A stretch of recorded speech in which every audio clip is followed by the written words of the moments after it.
नमस्कार, आप देख रहे हैं खबरों की खबर। मैं हूं आपके साथ सुमित अवस्थी। प्रधानमंत्री नरेंद्र मोदी ने एक बार कहा था कि कभी कभी ऐसे पड़ोसी मिल जाते हैं जो सिरदर्द हो जाते हैं, लेकिन उस सिरदर्द को मिटाकर सहयोग का रास्ता बनाना भी नेतृत्व का काम होता है। आज संसद में विदेश मंत्री डॉक्टर एस जयशंकर ने भारत और चीन के बीच रिश्तों में बेहतरी लाने वाली बात कही है। इससे ये उम्मीद जगी है कि दोनों देशों के बीच वास्तविक नियंत्रण रेखा पर स्थिति अब सुधरेगी। खबरों की खबर में आज हम पहला मुद्दा इसी मामले को उठाने वाले हैं, चर्चा करने वाले हैं कि आखिरकार भारत और चीन के संबंध अब धीरे धीरे पास आते जा रहे हैं, संबंध सुधरते जा रहे हैं।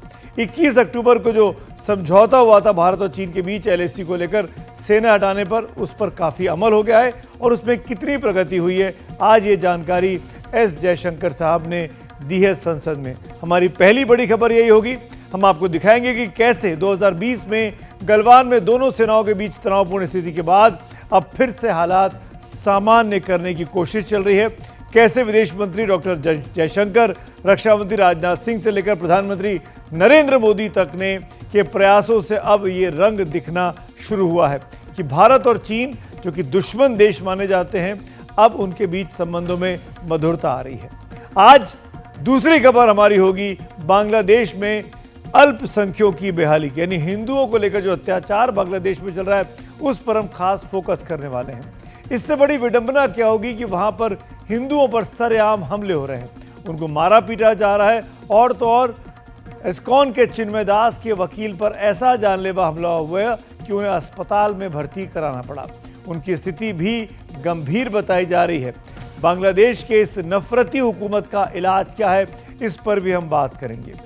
और आज तीसरी एक और बड़ी स्टोरी लेकर हम हाजिर हैं और वो है राजनीति से जुड़ी हुई, महाराष्ट्र से जुड़ी हुई। वहाँ महायुति ने शानदार जीत हासिल की, लेकिन आज 10 दिन से ज़्यादा हो गए, 10 दिन पूरे बीत चुके हैं। अभी तक महायुति या फिर कहें कि भारतीय जनता पार्टी ने, जो कि सबसे बड़ी पार्टनर है, अपना नेता तय नहीं किया है कि विधायकों का नेता कौन होगा, मुख्यमंत्री की कुर्सी पर किसको बैठना है। कल बीजेपी के विधायक दल की बैठक बुलाई गई है, जिसमें ये अंदाज़ा लगाया जा रहा है कि कल शाम तक, कल दिन ढलने तक शायद वो नाम सामने आ जाए जो महाराष्ट्र का मुख्यमंत्री होने वाला है। वो देवेंद्र फडणवीस ही होंगे या बीजेपी किसी और को कमान सौंपेगी, ये पर्दा कल ही खुलेगा। आज बीजेपी के तमाम महाराष्ट्र के नेताओं के लिए कयामत की रात है, आप इसको कह सकते हैं। महाराष्ट्र की राजनीति पर कौन से 5 बड़े सस्पेंस अभी भी छाए हुए हैं, ये हम आपको विस्तार से आगे दिखाने वाले हैं। लेकिन पहले आपको लिए चलेंगे भारत और चीन के संबंधों में जो नई गर्माहट आई है, नई एक तरीके से आप कह सकते हैं कि सुकून का माहौल आया है, उसकी बात करते हैं। भारत चीन के संबंधों में अब एक नई शुरुआत और नई उम्मीदें जाग रही हैं। भारत और चीन के बीच संबंधों में अक्सर खटास बनी रहती है, लेकिन पिछले कुछ समय से भारत सरकार, विदेश मंत्रालय और सेना की कोशिशों ने सीमा पर हालात को नॉर्मल बनाने में बहुत मदद की है। विदेश मंत्री डॉक्टर एस जयशंकर ने आज इस वर्तमान शीतकालीन सत्र में पहली बार सदन को विस्तार से बताया कि कैसे भारत और चीन के बीच एलएसी पर डिसएंगेजमेंट से लेकर सेना पीछे करने और संबंध सुधारने पर अब सार्थक पहल शुरू हो गई है। इस मुद्दे पर बात करने के लिए 2 खास मेहमान इस कार्यक्रम में मेरे साथ जुड़ने वाले हैं। दोनों बड़े नाम, चीन में भारत के पूर्व राजदूत रहे अशोक कंठ साहब मेरे साथ होंगे और सामरिक मामलों के विशेषज्ञ ब्रह्मचलानी जी भी मेरे साथ जुड़ने वाले हैं। आप दोनों से मैं बातचीत करूं उसके पहले ये खास रिपोर्ट देखते हैं कि आज संसद में क्या कुछ कहा विदेश मंत्री ने।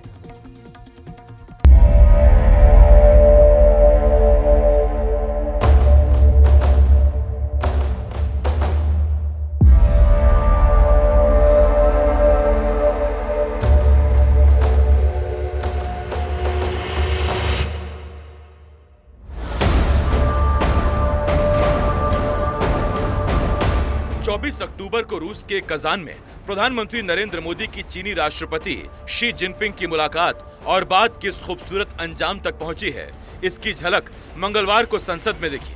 विदेश मंत्री एस जयशंकर ने लोकसभा में जो कुछ कहा उसका निचोड़ यही है कि एलएसी पर हालात सामान्य हैं, जिन्हें सुधारने के लिए भारत और चीन प्रतिबद्ध हैं। भारत चीन LAC का सम्मान करेंगे। शांति बहाली के लिए दोनों देशों की सेना में बात हुई है और सीमा मुद्दे का समाधान निष्पक्ष और एक दूसरे के सहयोग से करने के लिए दोनों देश प्रतिबद्ध हैं। Since 2020, our engagement was therefore focused on these objectives. This took place at various levels involving different arms of the government. I myself have had meetings with my Chinese counterpart, as indeed has my senior colleague Raksha Mantri ji. Our NSA has also engaged his Chinese counterpart, both being special representatives on the boundary question. More detailed discussions were conducted by the Working Mechanism for Cooperation and Coordination, WMCC, at the diplomatic level. Its military counterpart was the Senior Highest Military Commanders Meeting, SHMC mechanism. Since June 2020, 17 meetings of the WMCC and 21 rounds of SHMC have taken place. संसद में जयशंकर ने भारत चीन संबंधों पर इतिहास के पन्नों को भी खंगाला और भविष्य की रूपरेखा भी तय की। विदेश मंत्री एस जयशंकर के मुताबिक अगर भारत और चीन डिसएंगेजमेंट और LAC पर सेना पीछे करने के लिए तैयार हो रहे हैं तो इसके पीछे सरकार के लगातार प्रयास हैं। विदेश मंत्री के मुताबिक 2 साल में भारत और चीन के बीच 38 बैठकें हुई जिनमें हर स्तर पर बात हुई। इसके लिए रक्षा मंत्री राजनाथ सिंह ने चीनी रक्षा मंत्री से आसियान में मुलाकात की थी। इसके लिए विदेश मंत्री एस जयशंकर ने भी चीनी विदेश मंत्री के साथ बैठक की थी और ब्रिक्स सम्मेलन में प्रधानमंत्री नरेंद्र मोदी ने चीनी राष्ट्रपति शी जिनपिंग से 1-to-1 मुलाकात की थी। जून 2020 से अब तक कूटनीतिक स्तर पर working mechanism for cooperation and coordination यानी WMCC की 17 बैठकें हुई। उसी तरह सैन्य स्तर पर सीनियर हाईएस्ट मिलिट्री कमांडर्स यानी SHMC की 21 बैठकें हुई। इन बैठकों का नतीजा ये हुआ कि 21 अक्टूबर 2024 को देपसांग और डेमचोक क्षेत्रों पर जाकर समझौता हुआ।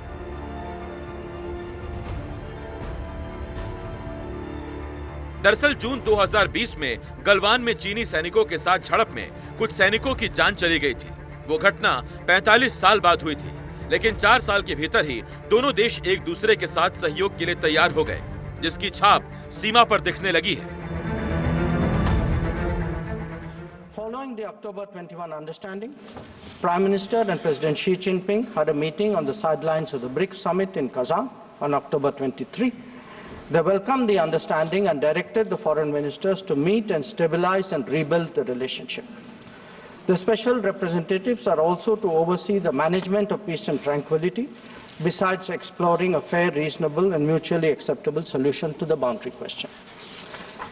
In pursuance of that, I recently held discussions with Foreign Minister Wang Yi again on the sidelines of the G20 summit in Rio de Janeiro on November 18th. Raksha Mantri ji has also met the Chinese Defense Minister Dong Jun at the ASEAN Defense Minister ADMM Plus meeting in Vientiane on November 20. The two ministers discussed progress on the recent agreement on disengagement, the need to address de-escalation, and the requirement of strengthening confidence-building measures. विदेश मंत्री S Jaishankar ने LAC पर बदले हालात का श्रेय सेना को दिया, लेकिन लगे हाथ ये भी बताया कि कैसे पहले की सरकारों के कारण चीन ने भारतीय जमीन पर कब्जा कर लिया था। विदेश मंत्री एस जयशंकर ने कहा कि चीन ने अक्साई चीन में 38,000 वर्ग किलोमीटर भारतीय क्षेत्र पर अवैध कब्जा कर रखा है। इसके अलावा पाकिस्तान ने 1963 में अवैध रूप से 5,180 वर्ग किलोमीटर भारतीय क्षेत्र चीन को सौंप दिया था। जयशंकर ने कूटनीतिक चर्चा करते हुए कांग्रेस की दुखती रग पर उंगली रख दी। अब कांग्रेस सफाई और जवाब दे रही है। We all know that Congress party doesn't do politics on the neighboring countries, and particularly with China, we doesn't do politics with the government. We always stand with for India's interest. But the problem with the government is that they wanted to demean the previous decisions of the previous governments and wants to show that the previous governments has done something which is not in the national interest. That's very unfortunate.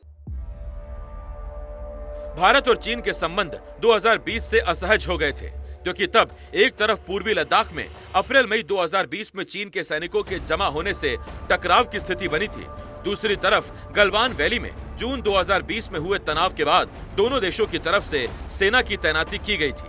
अब हालात सुधार की तरफ बढ़ने लगे। NDTV India की report.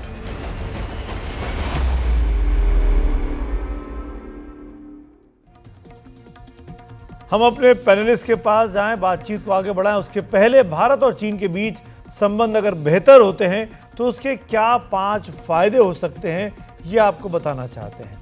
पहला फायदा तो ये होगा कि जिस एलएसी यानी वास्तविक नियंत्रण रेखा पर अक्सर तनाव रहता है, वहां शांति बहाली हो जाएगी, सैनिकों का तनाव कम होगा। दूसरा सीधा फायदा यह है कि बॉर्डर इलाकों में एक दूसरे के क्षेत्रों में ना घुसने पर सहमति बन सकती है। तीसरा फायदा है कि भारत और चीन के बीच होने वाले कारोबार को और बेहतर बनाना संभव हो जाएगा, जो कि पिछले कुछ दिनों से नेगेटिव दिशा में चल रहा है। चौथा फायदा भारतीय उपमहाद्वीप में यानी भारत के दूसरे पड़ोसी देशों के साथ भी शांति कायम करने के रूप में इसको देखा जा सकता है। और पांचवा फायदा जो कूटनीति की बुनियाद है उसकी बहाली होगी, यानी एक दूसरे के साथ टकराव और तनाव की जगह संवाद और सहयोग की उम्मीद और मजबूत होगी। आइए बात करते हैं अपने दोनों खास मेहमानों से। चीन में भारत के पूर्व राजदूत रहे अशोक कंठ साहब मेरे साथ हैं और सामरिक विशेषज्ञ ब्रह्मचलानी जी मेरे साथ हैं। पहला सवाल तो मेरा अशोक कंठ साहब आपसे है, और वो ये, आज के स्टेटमेंट के बाद हालांकि जो चीज़ें बताई आज जयशंकर साहब ने वो सब चीज़ें हो चुकी हैं, पर अब संसद को बताना, पूरे हाउस को ब्रीफ करना और एक कॉशियस लेकिन एक ऐसा स्टेटमेंट जो उम्मीद जगा रहा था कि भारत और चीन शायद करीब आ रहे हैं। क्या आप सहमत हैं?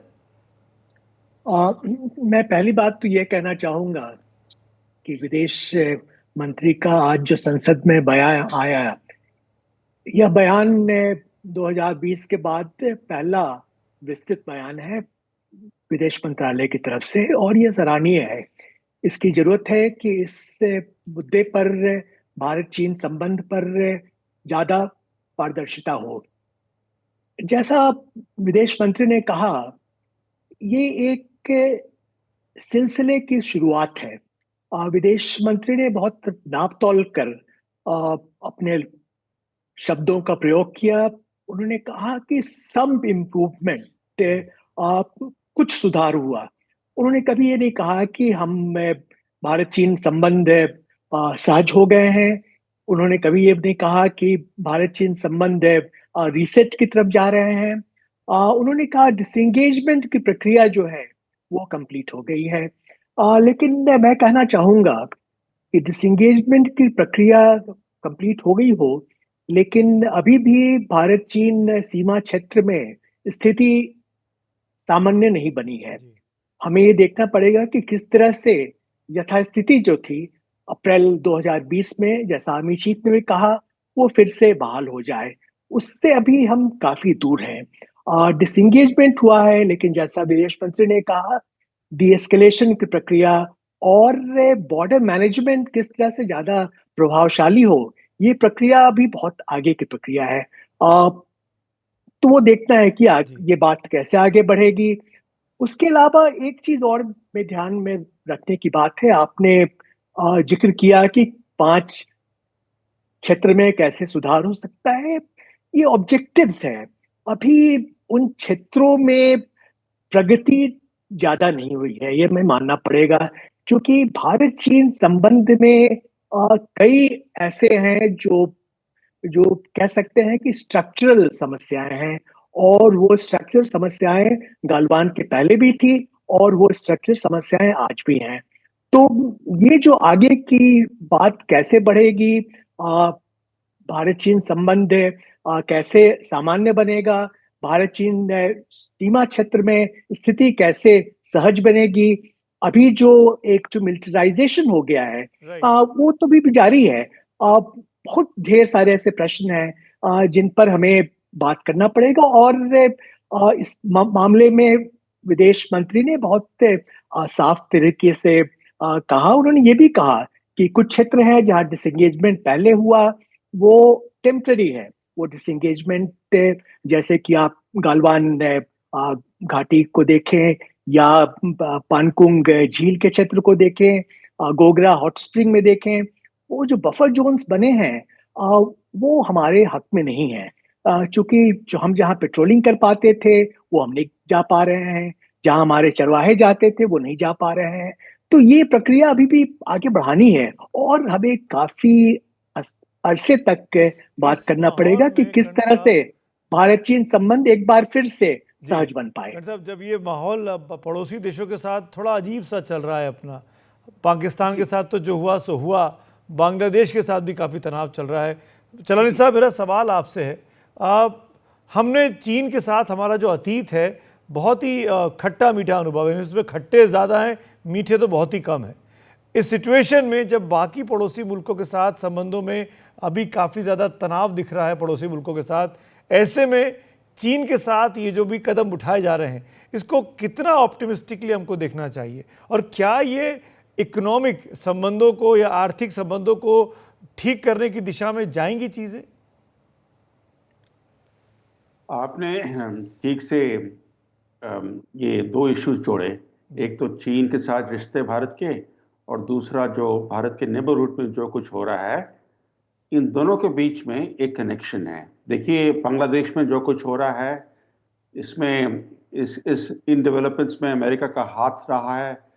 यूनिस सरकार को अमेरिका सपोर्ट दे रही है, मगर चीन भी फ़ायदा उठाने की कोशिश कर रहा है। इस समय जैसे हम बात कर रहे हैं, इस समय चीन में जो जमात इस्लामी और जो बाकी इस्लामिस्ट ग्रुप से हैं बांग्लादेश के, उनके लीडर्स इस समय चीन में हैं, चीन के कम्युनिस्ट पार्टी के इनविटेशन पर गए हैं। तो चीन पूरी कोशिश कर रहा है कि जहाँ भी उसको मौका मिले वो अपने फ़ायदे के लिए उन अपॉर्चुनिटीज़ को सीज कर रहा है।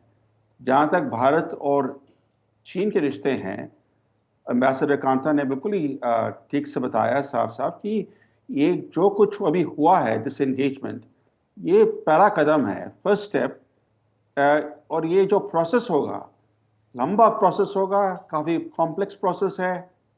और विदेश मंत्री की जो स्टेटमेंट आज लोकसभा में हुई, ये केयरफुली वर्डेड स्टेटमेंट है, मगर इसमें इस स्टेटमेंट से क्लैरिटी नहीं निकली कि क्या क्या कॉन्क्रीट डिटेल्स हैं इस एग्रीमेंट के, जो अक्टूबर 21 को एग्रीमेंट हुआ था चीन और भारत के बीच में। इसके बारे में कोई क्लैरिटी नहीं निकली इस स्टेटमेंट से, क्योंकि आप और क्या जानना चाहते थे चलानी साहब, क्या डिटेल की बात कर रहे हैं आप?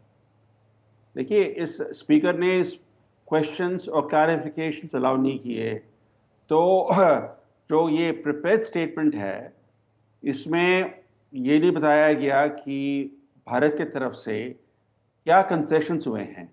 क्योंकि विदेश मंत्री कह रहे हैं कि जब पहले इस तरह के फ्रिक्शंस हुए थे या ट्रांसग्रेशंस हुए थे, इसका मतलब इंक्रोचमेंट्स हुए थे चीन की तरफ से, तो सरकारों ने, भारत की सरकारों ने डीमिलिटराइज्ड जोन्स एक्सेप्ट किए, या limited non patrolling zones accept किए, या अपने पोस्ट हटा दिए, या और कुछ जो स्ट्रक्चर्स हैं उनको गिरा दिया। तो एक तरह से सजेस्ट कर रहे थे कि हमने भी इस समय कुछ ऐसा ही किया है, मगर ये उनकी स्टेटमेंट में इस तरह का क्लियर इंडिकेशन नहीं था। और दो इंपॉर्टेंट बातें जो स्टेटमेंट से एक निकलती हैं कि जो स्टेटस को एंटे, मैंने जो प्री 2020 का पोजीशन था ग्राउंड में, उसके बारे में तो वो नहीं कह रहे कि जयशंकर की भाई ये स्टेटस को एंटे अभी रिस्टोर हो रहा है या हो गया है, उन्होंने ये नहीं कहा। ये इंपॉर्टेंट बात है। दूसरी बात ये है कि जो डिसएंगेजमेंट के बावजूद उन्होंने ये नहीं कहा कि भारत की सेना अब अपने ट्रेडिशनल एरियाज ऑफ पेट्रोलिंग तक जा सकती है, ये भी उन्होंने नहीं कहा। उन्होंने ये कहा कि अब कोशिश है कि जो रेलेवेंट पेट्रोलिंग पॉइंट्स हैं, relevant patrolling points, traditional patrolling points नहीं, रेलेवेंट पेट्रोलिंग पॉइंट्स तक जाने की हम अभी हम उस प्रोसेस में हैं, बातचीत में हैं। तो जो इम्पोर्टेंट कैवियट्स थे उसके बारे में इनके स्टेटमेंट में वो हमें भूलनी नहीं चाहिए, क्योंकि ये जो प्रोसेस हुआ है ये पहला ही कदम है, और इस प्रोसेस काफ़ी डिफिकल्ट प्रोसेस होगा, क्योंकि चीन के साथ जो हमारा एक्सपीरियंस है वो काफ़ी बिटर एक्सपीरियंस है। जो कुछ हुआ है पिछले 4.5 ईयर्स में, वो बायलैटरल एग्रीमेंट्स के बावजूद हुआ। जो इंक्रोचमेंट्स हुए चीन की तरफ से, वो क्यों हुए? क्योंकि चीन ने जो पहले एग्रीमेंट्स थे भारत के साथ वो वायलेट किए।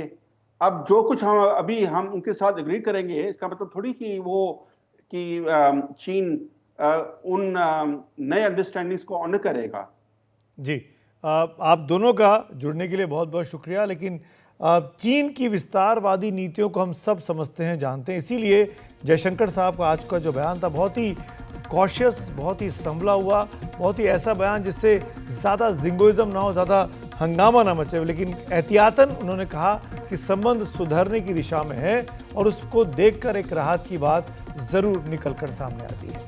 चीन के बाद बात करते हैं बांग्लादेश पर। बांग्लादेश में लोकतंत्र तो अगस्त महीने से ही वेंटिलेटर पर है। अब वहां की सरकार और प्रशासन की संवेदना और समझ भी कोमा में चली गई है। वहां के सबसे बड़े अल्पसंख्यक समुदाय हिंदुओं पर प्रताड़ना इस कदर बढ़ गई है कि इस्कॉन की तरफ से बांग्लादेश में रहने वाले हिंदुओं को यह सलाह दी जा रही है कि वो बगैर भगवा वस्त्र पहने, यानी भगवा कपड़े ना पहने, सर पर तिलक न लगाएं, तुलसी माला ना लें, अपने धर्म का पालन करें, चोरी छुपे अपनी जान बचा के रहें, क्योंकि जान है तो जहान है। बांग्लादेश की रसातल में जा रही कानून व्यवस्था को समझने के लिए आपको हमारी ये रिपोर्ट देखनी चाहिए।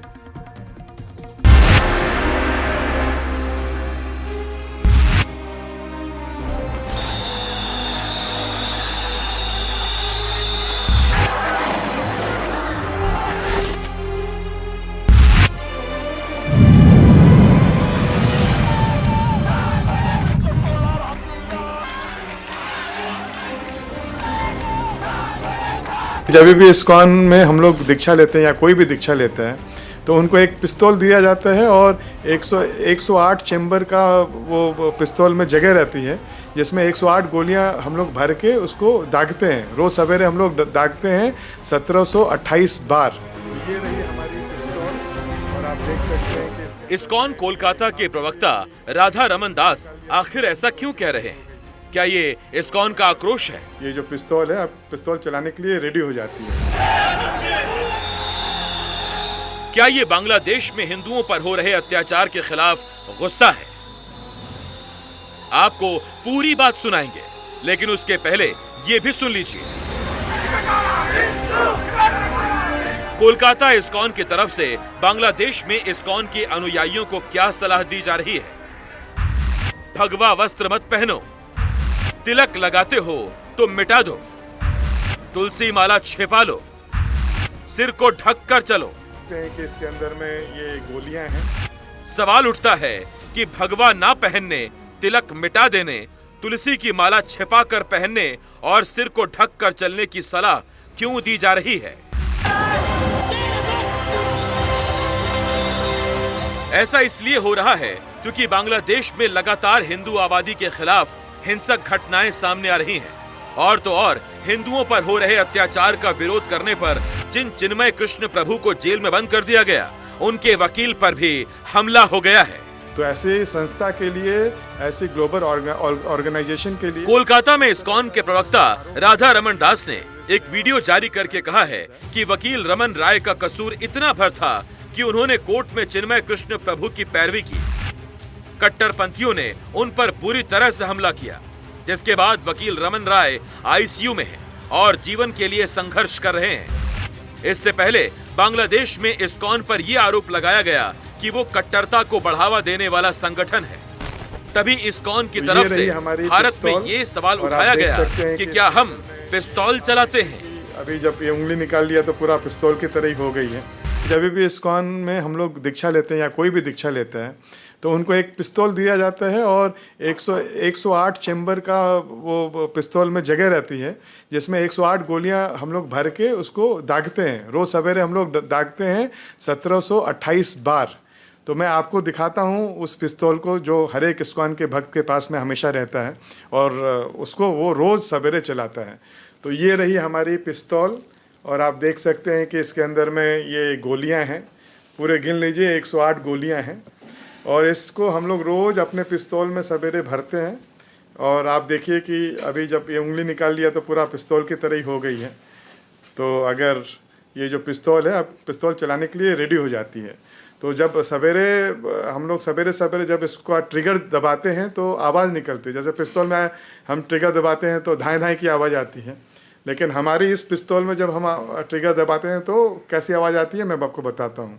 हरे कृष्णा कृष्ण कृष्णा हरे हरे, हरे राम राम राम हरे हरे। तो ये जो पिस्तौल हम लोग चलाते हैं और ये जो गोलियां दागते हैं वो किसी को मारने के लिए नहीं, बल्कि हमारे हृदय के अंदर ही जो अनर्थ हैं उसको हम लोग उसका दमन करने के लिए हम लोग चलाते हैं। मजाक तो एक साइड, लेकिन बहुत दुख लगा कि जब इस तरह की जो इस्कॉन जो ग्लोबल ऑर्गेनाइजेशन है जो हमेशा लोगों के दुख सुख में साथ खड़ी रहती है, बांग्लादेश में भी जब प्राकृतिक आपदा आती है तो हम लोग कभी भी किसी का धर्म नहीं देखते, जात नहीं देखते, उसका कलर नहीं देखते, उसकी नेशनलिटी नहीं देखते और सबकी सेवा करते हैं समान रूप से। तो ऐसे संस्था के लिए, ऐसी ग्लोबल ऑर्गेनाइजेशन के लिए इस तरह का जो आरोप लगाना कि ये लोग टेररिस्ट हैं और इस्कॉन को बैन कर दिया जाए, ये बहुत ही दुखद है। अगस्त महीने में तख्ता पलट और पीएम शेख हसीना के बांग्लादेश छोड़ने के बाद वहां हिंदुओं के साथ हिंसक घटनाएं शुरू हो गई। तब बांग्लादेश में सनातन जागरण मंच के बैनर तले इस हिंसा का विरोध किया गया। विरोध का दायरा बढ़ने लगा तो 25 नवंबर को देशद्रोह का आरोप लगाते हुए चिन्मय प्रभु को गिरफ्तार कर लिया गया। इधर भारत में बांग्लादेश में हिंदुओं के खिलाफ जारी हिंसा के विरोध में देश के अलग अलग इलाकों में प्रदर्शन हुए। त्रिपुरा के होटल एसोसिएशन ने फैसला किया है कि वो बांग्लादेश के लोगों को रूम नहीं देंगे। रेस्टोरेंट भी बांग्लादेशी नागरिकों को खाना सर्व नहीं करेंगे। इसके पहले कोलकाता के एक अस्पताल ने बांग्लादेश के लोगों को मेडिकल ट्रीटमेंट देने से मना कर दिया था। मंगलवार को लोकसभा में शून्यकाल के दौरान टीएमसी सांसद सुदीप बंदोपाध्याय ने बांग्लादेश में हिंदुओं और अल्पसंख्यकों पर हमले रोकने के लिए वहां शांति सेना भेजने की मांग की। Sir, what we making appeal that let the government of India appeal to United Nations for sending peacekeeping forces at Bangladesh immediately. Congress के शशि थरूर ने कहा कि बांग्लादेश पर राजनीतिक दबाव बढ़ाया जाना चाहिए, लेकिन वहां शांति सेना भेजना संभव नहीं होगा। मैं तो यूएन पीस कीपिंग में काम किया हूँ कुछ सालों से, तो इसलिए आपको पता होना चाहिए कि इस किस्म के डिसीजन लेना छोटी सी बात नहीं है। और कोई भी देश के भीतर पीस कीपर्स को बहुत रेयरली भेज जाता है, सिर्फ जब उनके सरकार इसका ऐसे मांग करते हैं। नहीं तो जब दो देश के आपस में कुछ लड़ाई हुई और वहाँ समाधान आते हैं तो उसको मेंटेन करने के लिए पीस कीपर्स को भेज देता है। तो यूएन का काम ये नहीं है। तो मैं सिर्फ कहूँगा कि इस पे ध्यान रखना चाहिए। आप डिप्लोमेसी नए तंत्र इस्तेमाल करके बताइए लोगों को कि कुछ चीज़ों अच्छे नहीं है कि हमारे देश के लोगों को दुख है इसके बारे में। बहुजन समाज पार्टी की मुखिया मायावती ने एक्स पर कहा, पड़ोसी देश बांग्लादेश में तख्ता पलट होने के बाद वहां नई सरकार में खासकर हिंदू अल्पसंख्यकों पर हो रही हिंसा और जुल्म ज्यादती और उससे वहां बिगड़ते हालात अति दुखद और चिंताजनक हैं। इसको लेकर भारत के लोगों में काफी आक्रोश है। सरकार इस पर संसद में वक्तव्य दे और उचित कदम भी उठाए। इस बीच मणिपुर में 29 संदिग्ध बांग्लादेशी नागरिकों को हिरासत में लिया गया है। मणिपुर के मुख्यमंत्री बीरेन सिंह ने कहा कि इनके पास से असम में बने आधार कार्ड मिले हैं, इसीलिए सभी को वापस असम को सौंपा जाएगा।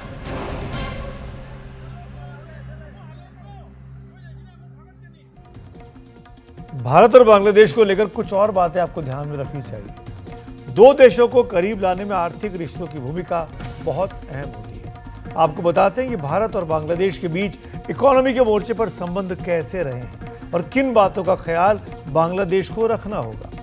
बांग्लादेश से पश्चिम के देशों में कपड़ों का निर्यात बड़े पैमाने पर होता है, लेकिन बांग्लादेश का कपड़ा उद्योग काफी हद तक भारत से जाने वाले कच्चे माल पर निर्भर है। कॉटन के अलावा गेहूं, प्याज, लहसुन, चीनी से लेकर इलेक्ट्रॉनिक उपकरण और इस्पात तक बांग्लादेश को भारत पर निर्भर होना पड़ता है। इतने ही नहीं, भारत ने पिछले 8 वर्षों में बांग्लादेश को $8 अरब की मदद की है और ये मदद अलग अलग विकास परियोजनाओं को लेकर की गई। लेकिन इन 3 बातों से बढ़कर एक बात ये भी है कि अगर कट्टरवादियों के दबाव में या शेख हसीना से राजनीतिक बदला लेने के नाम पर बांग्लादेश ने जबरदस्ती भारत के विरोध के रास्ते पर ही चलना कबूल किया तो संबंध कब पटरी पर आएंगे ये नहीं कहा जा सकता।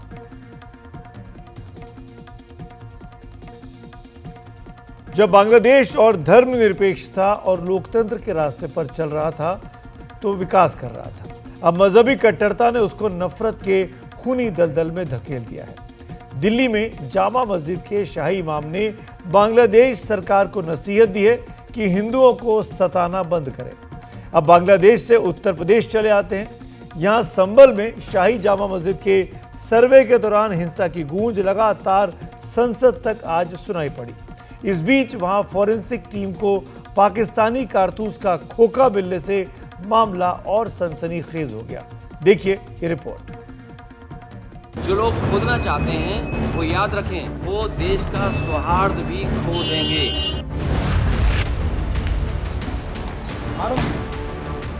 24 नवंबर को संभल की शाही जामा मस्जिद के सर्वे के दौरान जो हिंसा हुई उसकी धमक संसद तक पहुंच गई। लेकिन पहले आपको संभल से जुड़े एक बड़े खुलासे की जानकारी देते हैं। 24 नवंबर को संभल में जिस जगह हिंसा हुई थी वहां से फॉरेंसिक टीम को पाकिस्तानी कारतूस का खोखा मिला है। सर्च ऑपरेशन में पाकिस्तान ऑर्डिनेंस फैक्ट्री का 9 mm का दगा हुआ कारतूस, इसके अलावा 12 बोर के 2 खोखे और 32 बोर के 2 खोखे बरामद हुए हैं। संभल में हुई हिंसा के मामले में अब पाकिस्तानी कनेक्शन सामने आया है। इस मामले की जांच कर रही SIT की टीम ने आज जामा मस्जिद के आसपास के इलाके का दौरा किया और वहां पर जांच की। SIT के साथ साथ फॉरेंसिक टीम और नगर निगम के कर्मचारी भी थे। जामा मस्जिद के पिछले हिस्से में बने एक नाले से पाकिस्तान की ऑर्डिनेंस फैक्ट्री में बने हुए एक खोखा और एक कारतूस भी बरामद हुआ है। फिलहाल संभल के साइड इफेक्ट्स का दायरा भी बढ़ता जा रहा है। जरा सुनिए समाजवादी पार्टी के मुखिया अखिलेश यादव ने संसद में क्या कहा। संभल का माहौल बिगाड़ने में याचिका दायर करने वाले लोगों के साथ पुलिस और प्रशासन के लोग जिम्मेदार हैं। इनको निलंबित किया जाना चाहिए और हत्या का मुकदमा चलाया जाना चाहिए, जिससे कि लोगों को इंसाफ मिल सके और आने वाले समय में कोई इस प्रकार की संविधान के खिलाफ और गैर कानूनी घटना को अंजाम न दिया जा सके। अध्यक्ष महोदय, ये लड़ाई दिल्ली और लखनऊ की है। प्लीज। कभी दिल्ली पहुंचे थे जिस रास्ते, वही लखनऊ वाले उसी रास्ते पहुंचना चाहते हैं। सदन के अंदर अखिलेश ने पुलिस पर आरोप लगाए। बाहर निकल कर आए तो कहा जो खोदेंगे वो खो देंगे। और जो लोग हर जगह खोद देना चाहते हैं, खोदना उनका लक्ष्य बन गया है। जो लोग खोदना चाहते हैं वो याद रखें, देश का सौहार्द भी खो देंगे एक दिन। जो लोग जगह जगह खोदना चाहते हैं वो देश का सौहार्द भी खो देंगे। लेकिन केंद्रीय मंत्री गिरिराज सिंह ने आरोप लगाया कि अखिलेश यादव के DNA में ही हिंदू विरोध है। देखिए, अखिलेश यादव जी जो कुछ भी बोल रहे हैं सदन में सरासर गलत बोला, कानून की धज्जियां उड़ाया, कोर्ट का मजाक उड़ाया, कोर्ट के कानून का विरोध बोला और मैं समझता हूं कि उनके DNA में ही हिंदू विरोधी है। अखिलेश यादव के चाचा और समाजवादी पार्टी के एक और सांसद राम गोपाल यादव ने कहा कि संभल केस में अधिकारी दोषी हैं। उनके खिलाफ हत्या का मुकदमा दर्ज होना चाहिए। 20 लोगों को गोली लगी हुई, किसी के खिलाफ मुकदमा कायम नहीं हुआ, किसी अधिकारी के खिलाफ मुकदमा कायम नहीं हुआ, होना चाहिए था। संभल में हुआ, उसी आधार पर बदायूं, उसी आधार पर जौनपुर, उसी आधार पर अजमेर शरीफ, सारे देश में आग लगाने की साजिश है कि नहीं है?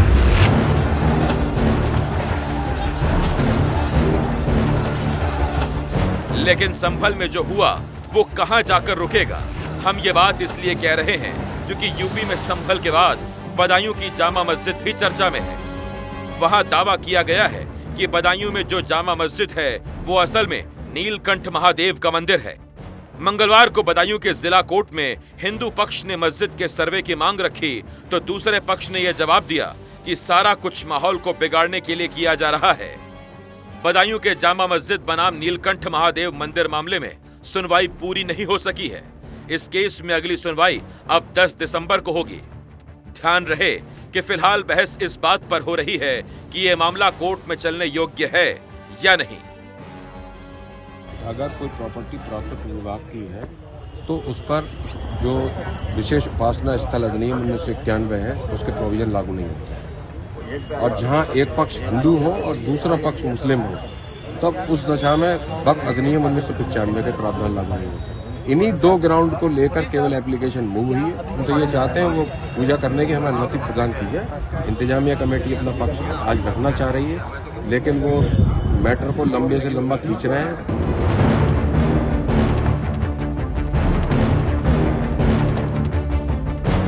इस बीच बदायूं के शमसी शाही जामा मस्जिद के आसपास सुरक्षा बढ़ा दी गई है।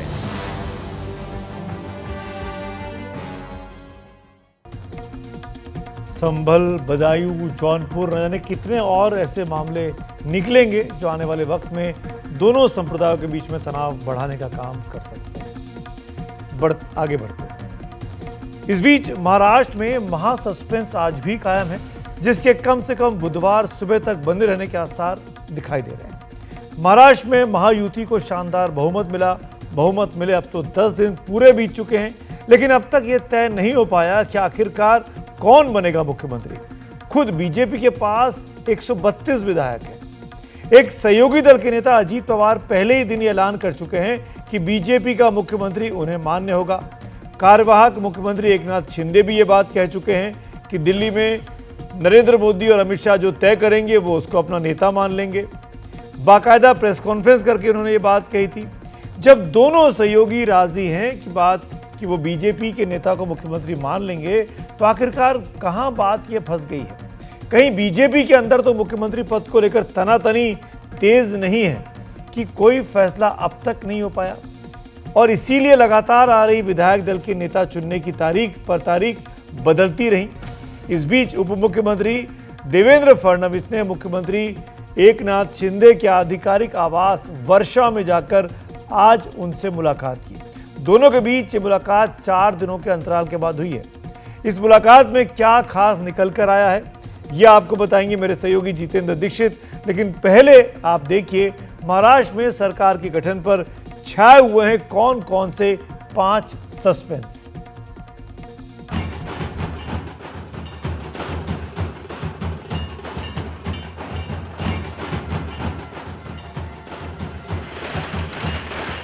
मुंबई ने, पुणे ने, नागपुर ने, महाराष्ट्र के ऐसे सभी बड़े शहरों ने अपनी स्पष्ट राय रखी है। 23 नवंबर 2024 को दोपहर होते होते साफ हो गया था कि महाराष्ट्र में महायुति की सरकार बन जाएगी, लेकिन सरकार का सरदार कौन होगा, इस पर 10 दिन बाद भी सस्पेंस बना हुआ है। दरअसल महाराष्ट्र की राजनीति में आज 5 महासस्पेंस बने हुए हैं। सस्पेंस नंबर 1, क्या देवेंद्र फडणवीस महाराष्ट्र के मुख्यमंत्री बनने जा रहे हैं? सस्पेंस नंबर 2, अगर देवेंद्र फडणवीस का पत्ता कटता है तो सत्ता किसको मिलेगी, यानी बीजेपी किसे मुख्यमंत्री बनाएगी? सस्पेंस नंबर 3, कार्यवाहक मुख्यमंत्री एकनाथ शिंदे क्या नई सरकार में उप मुख्यमंत्री बनेंगे? सस्पेंस नंबर 4, क्या शिंदे की शिवसेना को गृह मंत्रालय मिलेगा, जिस पर महायुति में 10 दिनों से गृह कलेश बना हुआ है? और सस्पेंस नंबर 5, महाराष्ट्र विधानसभा का स्पीकर कौन होगा? ये 5 सस्पेंस ऐसे हैं जिन्होंने महाराष्ट्र की राजनीतिक फिजा में तनाव घोल कर रखा है। मीडिया में छपी खबरों के मुताबिक एकनाथ शिंदे ने सोमवार को एक बयान देकर इशारा कर दिया कि बीजेपी के संख्या बल के आगे उन्होंने तीर कमान भले रख दिए हों, लेकिन सीएम बने रहने की हसरतें मिटी नहीं हैं। शिंदे ने कहा कि मैं आम लोगों का मुख्यमंत्री था और लोग मुझे मुख्यमंत्री के तौर पर देखना चाहते हैं। पिछले हफ्ते शिंदे दिल्ली आए हुए थे, लेकिन जब से यहां से गए तब से अपने गांव में ही हैं। इसीलिए उनकी भूमिका और रुख पर सवाल उठने लगे हैं। ये शिवसेना की तरफ से कितने लोग शपथ लेंगे, कितने लोग? नहीं, इसके बारे में कोई जानकारी नहीं है। सीएम साहब इसकी घोषणा करेंगे। क्या एकनाथ शिंदे जी सरकार का हिस्सा होंगे? एकनाथ शिंदे जी सरकार का हिस्सा होंगे? इसके बारे में कल शाम में सब डिसाइड होगा। आज कुछ भी उसके बारे में बताया नहीं जा सकता। एकनाथ शिंदे महाराष्ट्र के केयरटेकर मुख्यमंत्री है। अगर मुख्यमंत्री कैसा डिसअपियर या गायब हो सकता है, और दिल्ली में इतनी बड़ी यंत्रणा है, सीबीआई, पुलिस, रॉ, इंटेलिजेंस। देखिए, सब एक खेल चल रहा है महाराष्ट्र में। 10 दिन हो चुके हैं, बहुमत है उनके पास, पूरा भारी बहुमत है, फिर भी ये लोग मुख्यमंत्री का नाम, भारतीय जनता पार्टी के पार्लियामेंट्री नेता का नाम अब तक घोषित नहीं कर पा रहे हैं। लेकिन छोटा ही सही, महायुति के एक सहयोगी और मोदी सरकार में मंत्री रामदास अठावले ने एनडीटीवी से जो कुछ कहा, उसमें अगले मुख्यमंत्री का नाम छुपा है और शिंदे के लिए झुकने का पैगाम छुपा है। तो मुझे लगता है कि जिस तरह बीजेपी में अनुभव वाला जो आदमी है, नेता है, तो देवेंद्र फडणवीस जी है। मुझे लगता है कि भाई कल के विधायक दल में उनका नाम मतलब तय किया जा सकता है, और माननीय मोदी साहब और अमित शाह भी उनके नाम पर उनका नाम ही अनाउंस कर सकते हैं। तो इसीलिए महाराष्ट्र का मुख्यमंत्री अगला कौन होगा, ये जो आपका सवाल है, उसमें मेरा रिप्लाई ये है कि देवेंद्र फडणवीस जी महाराष्ट्र के मुख्यमंत्री बन सकते हैं।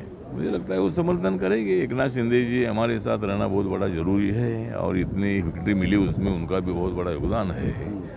तो अभी हमारी सीटें भी इतनी आई है, और आपको मौका भी 2.5 साल मिला है, इसीलिए बीजेपी का ही मुख्यमंत्री बनेगा ऐसा उनको बताया गया है, इसीलिए उनकी नाराजगी बढ़ गई है। तो इसीलिए उन्होंने, मुझे लगता है कि नाराजगी राजनीति में अप डाउन होता है, और उन्होंने अभी नाराजगी दूर करने के लिए मेरा सुझाव ये है कि उनकी जो हमारी महायुति है, उसका चेयरमैन पद, अध्यक्ष पद उनको देकर उनकी नाराजगी दूर की जा सकती है। अठावले के बयान से साफ दिखता है कि शिंदे नाराज हैं, लेकिन मुख्यमंत्री के चुनाव में शिंदे की नाराजगी से ज्यादा बीजेपी के अंदर का तनाव भी अहम हो जाता है, क्योंकि मुख्यमंत्री तो बीजेपी का ही होगा। ये बात बीजेपी के सभी सहयोगी कह चुके हैं, चाहे अजित पवार हो या एकनाथ शिंदे। ये सरकार जो है, ये जनता की आवाज वाली सरकार है। जनता को जैसे सरकार चाहिए वैसे सरकार मिलेगा। मैंने बुधवार के दिन पूरी तरह मेरी भूमिका स्पष्ट की हुई है। आदरणीय प्रधानमंत्री जी, आदरणीय गृह मंत्री अमित भाई, और भारतीय जनता मंत्रालय को लेकर के कोई मांग है क्या आप लोगों? भारतीय जनता पक्ष के अध्यक्ष नड्डा जी जो मुख्यमंत्री पद के बारे में तय करेंगे, उसको मेरा पूरा समर्थन मैंने ऑलरेडी दे दिया। पूरी तरह मैंने मेरा समर्थन दिया है, उसके लिए कोई किंतु परंतु नहीं है। और स्पष्टता से मैंने कहा है, मैं पूरी स्पष्टता से मेरी भूमिका व्यक्त करने वाला कार्यकर्ता हूँ। मुंबई से दिल्ली आने और दिल्ली से सातारा में अपने गांव जाने तक शिंदे की सियासी चाल बदल गई। अब तक महाराष्ट्र की राजनीति में जितने दांव पेच चल रहे हैं, उनका लब्बो लबाव यही लगता है कि एकनाथ शिंदे की एक नजर मुख्यमंत्री की कुर्सी पर है। दूसरे विकल्प के रूप में वो उप मुख्यमंत्री के साथ गृह मंत्रालय भी चाहते हैं, लेकिन खबर यही आ रही है कि बीजेपी गृह मंत्रालय देने के लिए रत्ती भर भी तैयार नहीं है। तीसरे विकल्प के रूप में उनको महायुति का अध्यक्ष बनाकर नाराजगी दूर करने का प्रयास किया जा सकता है, जैसा कि अठावले कह रहे हैं। और चौथा विकल्प मुंबई से उनके दिल्ली आकर मोदी सरकार में शामिल होने का हो सकता है। लेकिन शिंदे पर विकल्पों की बात करने से पहले बीजेपी पर बात करते हैं, जिसे अपने विधायक दल का नेता और नए मुख्यमंत्री का चुनाव करना है। बुधवार सुबह 10 बजे बीजेपी विधायक दल की बैठक तय हुई है, जिसमें केंद्रीय पर्यवेक्षक के रूप में केंद्रीय वित्त मंत्री निर्मला सीतारमण और गुजरात के पूर्व मुख्यमंत्री विजय रूपाणी जा रहे हैं। कल सुबह 11 बजे हमारे सभी विधायक दल की बैठक है, और वहाँ हम लोग चर्चा विचारणा करेंगे, और उसके बाद सर्वसम्मति से नेता की चुनाव होगी, और उसका नाम हाईकमांड को बताएंगे, फिर घोषित करेंगे। महाराष्ट्र की राजनीति अलबेली है। चुनाव नतीजे एक तरफा आए। नई सरकार के गठन और मुख्यमंत्री पद के शपथ ग्रहण के लिए 5 दिसंबर की तारीख तय हो चुकी है। स्थान के रूप में मुंबई का आजाद मैदान तय हो चुका है। बारात और बाराती तय है, बस दूल्हा बाकी है। महाराष्ट्र का अगला मुख्यमंत्री कौन होगा, ये सवाल उतना ही पेचीदा बना हुआ है जितना पेचीदा ये सवाल कि पहले मुर्गी आई या फिर अंडा। भले ही बीजेपी ने अब तक मुख्यमंत्री के चेहरे का ऐलान नहीं किया हो, लेकिन शपथ विधि की तैयारियां शुरू हो चुकी हैं। हम इस वक्त मौजूद हैं दक्षिण मुंबई के आज़ाद मैदान में और आप सामने देख सकते हैं कि एक विशालकाय मंच तैयार किया जा रहा है। 5 दिसंबर की शाम जो भी महाराष्ट्र का अगला मुख्यमंत्री होगा वो इस मंच से शपथ लेगा। उस वक्त देश के प्रधानमंत्री नरेंद्र मोदी भी इस मंच पर मौजूद होंगे। हालांकि मुख्यमंत्री के पद का ऐलान नहीं किया गया है, नाम का ऐलान नहीं किया गया है, लेकिन 2 दिनों पहले ही बीजेपी की ओर से आधिकारिक तौर पर इस बात का ऐलान कर दिया गया था कि 5 दिसंबर की शाम को आज़ाद मैदान में शपथ विधि का समारोह किया जाने वाला है और उसमें प्रधानमंत्री मोदी शिरकत करेंगे। मंगलवार की रात कयामत की रात है, जिससे पहले अजित पवार दिल्ली में आकर अपनी घड़ी का इंतजार कर रहे हैं। उनके साथ बीजेपी भी शिंदे के रुख को देख रही है। दिल्ली में हिमांशु शेखर के साथ मुंबई से जितेंद्र दीक्षित, एनडीटीवी इंडिया के लिए।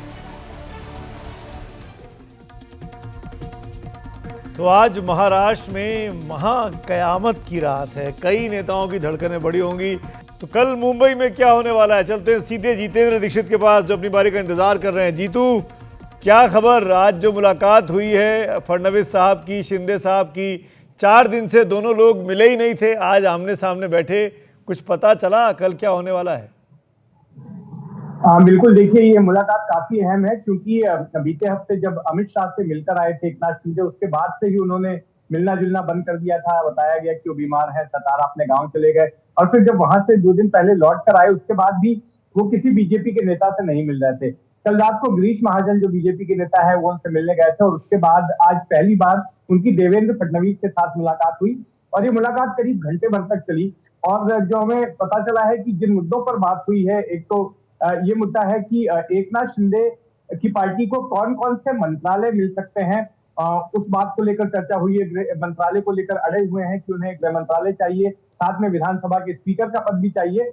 और इसके अलावा इस बात को लेकर भी चर्चा हुई है कि खुद एकनाथ शिंदे को सरकार में शामिल होना चाहिए, क्योंकि एकनाथ शिंदे का ये कहना था कि वे जो है सरकार में शामिल नहीं होंगे, वो सरकार के बाहर रहेंगे। तो उनको ये समझाने की कोशिश की जा रही है कि क्यों आपका सरकार में रहना जरूरी है। इनके अलावा इस बात को लेकर भी चर्चा होगी कि परसों के दिन जो शपथ विधि होने वाली है उसमें कौन सी पार्टी के कितने मंत्री शपथ लेंगे।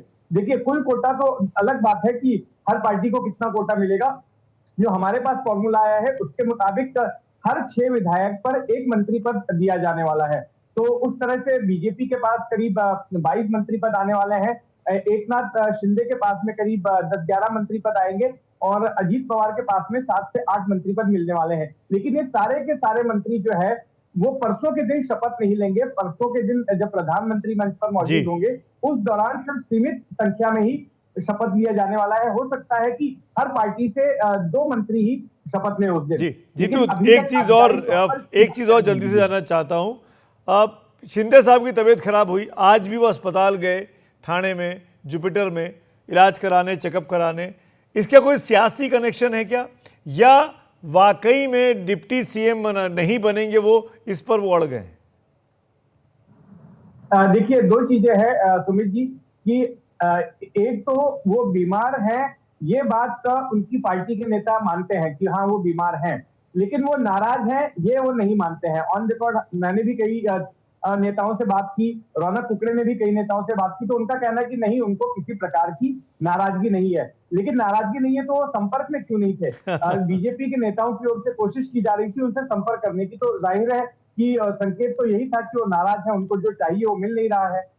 जी चलिए जितेंद्र, इस पूरी बातचीत के लिए शुक्रिया। लेकिन आज जो 132 विधायक हैं बीजेपी के जो जीत के आए हैं और कुछ सांसद और कुछ एमएलसीज, उन सब के लिए काफ़ी ज़्यादा कौतूहल वाली रात होने वाली है कि आखिरकार कल जो पर्ची पहुंचेगी दिल्ली से उसमें उनका नाम होगा या देवेंद्र फडणवीस का ही नाम होगा। सबसे आगे रेस में देवेंद्र फडणवीस हैं और उनके बनने को लेकर ज़्यादातर लोग चाहते हैं कि देवेंद्र फडणवीस को ही ये कमान मिलनी चाहिए।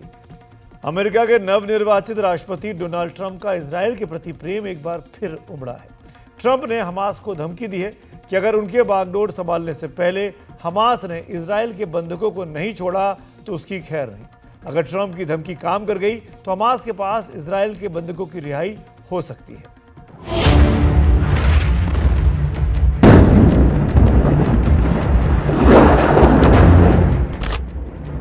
7 अक्टूबर 2023 को इजराइल पर हुए हमास के खूनी हमले के बाद से इजराइल की हमास और हिजबुल्लाह के साथ जंग जारी है।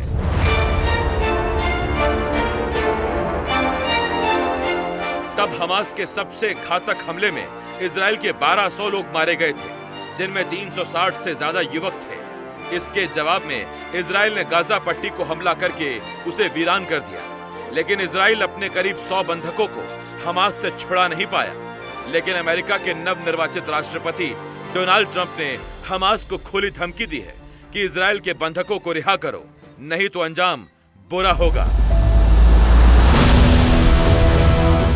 हर कोई उन बंधकों के बारे में बात कर रहा है जिन्हें मध्य पूर्व में बहुत हिंसक, अमानवीय और पूरी दुनिया की इच्छा के विरुद्ध रखा जा रहा है। लेकिन ये सब बातें हैं, कोई कार्रवाई नहीं।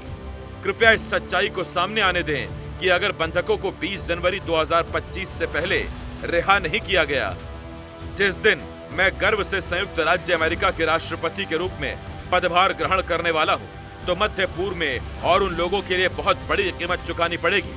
उन लोगों को जिन्होंने मानवता के विरुद्ध ये अत्याचार किए। संयुक्त राज्य अमेरिका के लंबे और ऐतिहासिक इतिहास में किसी पर भी जितनी मार पड़ी है, उससे कहीं ज्यादा मार इजराइल के बंधकों के जिम्मेदार लोगों पर पड़ेगी। अब बंधकों को रिहा करो। वैसे जो बात आज ट्रंप कर रहे हैं, वही बात वो गर्मियों के दिनों में भी कर चुके हैं। ट्रंप के रुख से साफ है कि पश्चिम एशिया में इजराइल को अपने दुश्मनों पर घातक हमले की वो खुली छूट देंगे, जबकि मौजूदा राष्ट्रपति जो बाइडेन सुलह समझौते की दुहाई दे रहे हैं। Today I have some good news to report from the Middle East. I just spoke with the Prime Minister of Israel and Lebanon. I'm pleased to announce that their governments have accepted the United States proposal to end the devastating conflict between Israel and Hezbollah. I want to thank President Macron of France for his partnership in reaching this moment. For nearly 14 months, a deadly conflict raged across the border that separates Israel and Lebanon. A conflict that began the day after the October 7 attack by Hamas on Israel. Hours later, at 2 a.m. in the morning, Hezbollah and other terrorist organizations backed by Iran attacked Israel in support of Hamas. Let's be clear, Israel did not launch this war. The Lebanese people did not seek that war either, nor did the United States. पिछले 14 महीनों में Israel के हमले में गजा में 42,000 से ज्यादा लोग मारे गए। साफ है, ये युद्ध रुकना चाहिए, लेकिन अगले साल और बुरा हाल होने के आसार नजर आ रहे हैं। एनडीटीवी इंडिया की रिपोर्ट। खबरों की खबर में मेरे साथ फिलहाल इतना ही। शुभ रात्रि।